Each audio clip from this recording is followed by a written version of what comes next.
ये है news network. आप देख रहे हैं भारत वन न्यूज, एक भारत एक आवाज। 9 दिवसीय श्रीमद् भागवत कथा का आयोजन किया गया। जनपद सीतापुर के ब्लॉक एलिया के ग्राम कोरेया उदयपुर में स्थित सिद्धपीठ काली माता मंदिर मनोकामना पूर्ण होने के उपलक्ष्य में यजमान जयवीर सिंह निधि सिंह के द्वारा आयोजित की गई।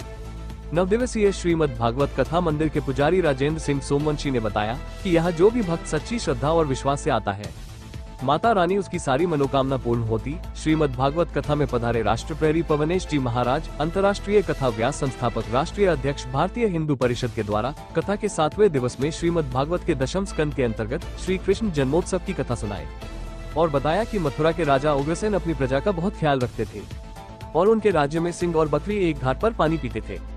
उग्रसेन का पुत्र कंस, जो एक दिन अपने पिता को जेल में डालकर खुद राज सिंहासन पर बैठ गया, और फिर क्या था, उसने अत्याचार करना प्रारंभ कर दिया। कंस के अत्याचार को सहन जब नहीं हुआ तो वहाँ के प्रजावासियों ने प्रभु से अनुनय विनय किया। तब प्रभु ने कहा कि मैं कंस के अत्याचार को खत्म करूंगा। उधर कंस की एक चचेरी बहन देवकी थी।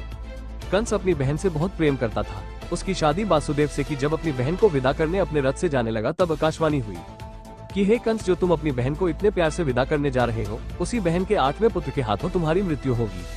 आकाशवाणी को सुनकर कंस ने तुरंत देवकी को रथ से खींच के तलवार निकालकर मारने दौड़ा। तभी वासुदेव ने हाथ जोड़कर कहा कि जो भी मेरे पुत्र होंगे उन सभी को एक एक कर आपको सौंपता रहूंगा। कंस ने वासुदेव व देवकी को कारागार में डाल दिया। जब पहला पुत्र हुआ तो वासुदेव ने उस पुत्र को लेकर कंस के पास गया, मगर उसने कहा कि इससे मुझे क्या खतरा, मेरी मृत्यु तो 8वें पुत्र से है, जाओ मैं इसको नहीं मारूंगा। तभी नारद ने वहां आके समझाया कि पहला भी 8वां हो सकता। धीरे धीरे कंस ने वासुदेव के 7 पुत्रों को मार डाला।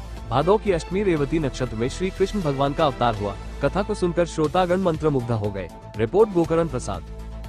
अगर आप ये वीडियो YouTube पर देख रहे हैं तो हमारा चैनल सब्सक्राइब कर लें और बेल आइकन का बटन दबाना ना भूलें। और अगर आप ये वीडियो Facebook पर देख रहे हैं तो हमारे पेज को लाइक जरूर करें।